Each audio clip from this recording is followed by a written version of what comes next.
نحمده ونصلي على رسوله الكريم أما بعد فأعوذ بالله من الشيطان الرجيم بسم الله الرحمن الرحيم قال الله تبارك وتعالى كتب عليكم القتال وهو كره لكم صدق الله العظيم وقال شاعر جلا ڈالی تھی تو نے کشتیاں اندلس کے ساحل پر جلا ڈالی تھی تو نے کشتیاں اندلس کے ساحل پر مسلمان پھر تیری تاریخ دہرانے کا وقت آیا چلے تھے دین سے تیرا جہاں سے تم مسلمانوں چلے تھے دین سے تیرا جہاں سے تم مسلمانوں وہی ماضی کی راہوں میں پلٹ جانے کا وقت آیا انتہائی قابل صدر اساتذہ اکرام اور مہمانان گرامی السلام علیکم ورحمۃ اللہ وبرکاتہ.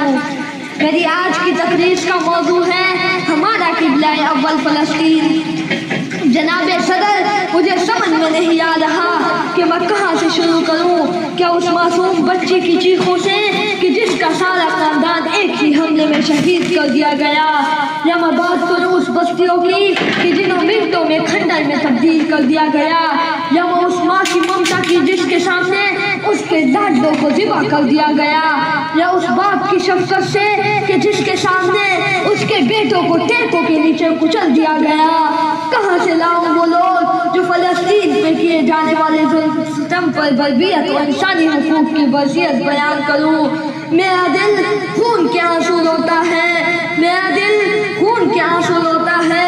میں دیکھتا ہوں کہ ماں کے ہاتھوں میں بچوں کے ٹکڑے ہیں، ان معصوم بچوں کو کہ جس کے سامنے ماں اس کی ماں کو دفنایا جا رہا ہے، اور کتنے ہی بے بس بچے ہیں کہ جن کے اوپر سے باپ کا سایہ اٹھ گیا ہے. وہ اشیاء جو بڑے ارمانوں سے بنائے گئے تھے آج ہمارے سامنے بکھرے پڑے ہیں.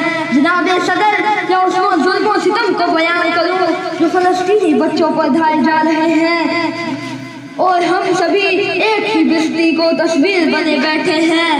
یہ سوچ کر میرا دل پکار اٹھتا ہے، یہ سوچ کر میرا دل پکار اٹھتا ہے.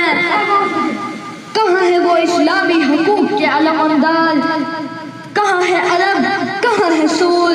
ارے وہی عرب جنہوں نے کہا تھا کہ ہم اور تو کچھ نہیں کر سکتے، صرف کفن ہی دے سکتے ہیں. لیکن افسوس کہ آج ہمارے مجاہدین کو کفن بھی میسر نہیں ہے. جناب صدر فلسطینی بچے یہ دیکھتے ہوئے چلے جا رہے ہیں کہ کہاں ہے وہ دن جس کا سبق ہمیں کتابوں میں پڑھایا جاتا تھا. کہاں ہے غوری؟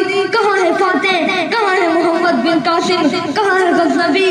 کہاں ہے صلاح الدین ایوبی؟ ہمارے 57 اسلامی ممالک کی غیرت کا جنازہ اٹھ چکا ہے. اب کوئی پکار صلاح الدین ایوبی کو کہ اے ایوبی اٹھ قبر سے، حال دیکھ اپنی مسجد اقصی کا. ایوبی اٹھ قبر سے، اسلام کی بیٹیاں تجھے پکار رہی ہیں. انہیں بے پردہ کیا جا رہا ہے، ان کی عزتوں کو پامال کیا جا رہا ہے. اسلام کے دو مینار جنہیں تو نے بچایا تھا آج پھر ظلم کے زور میں ہیں. جناب صدر کیا ہم ان کی فریادیں بھول کے چکے ہیں؟ کیا ہم قبلہ اول کو بھول گئے ہیں؟ کیا ان کا عزم ہمیں جھنجھوڑا نہیں دے رہا؟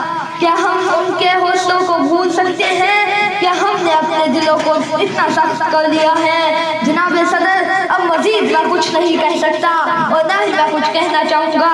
بس آخر میں شاید عرض کر کے اپنی بات کو مکمل کرنا چاہوں گا. اٹھو صلاح الدین ایوبی کے فرزندوں، اٹھو صلاح الدین اٹھو صلاح الدین ایوبی کے فرزندوں، اٹھو صلاح الدین ایوبی کے فرزندوں، کہ اس غازی کے افسانوں کو دہرانے کا وقت آیا. جوانان وطن اٹھو کفن بردوش ہو جاؤ، جوانان وطن اٹھو کفن بردوش ہو جاؤ. جہاد فی سبیل اللہ کر جانے کا وقت آیا. والسلام.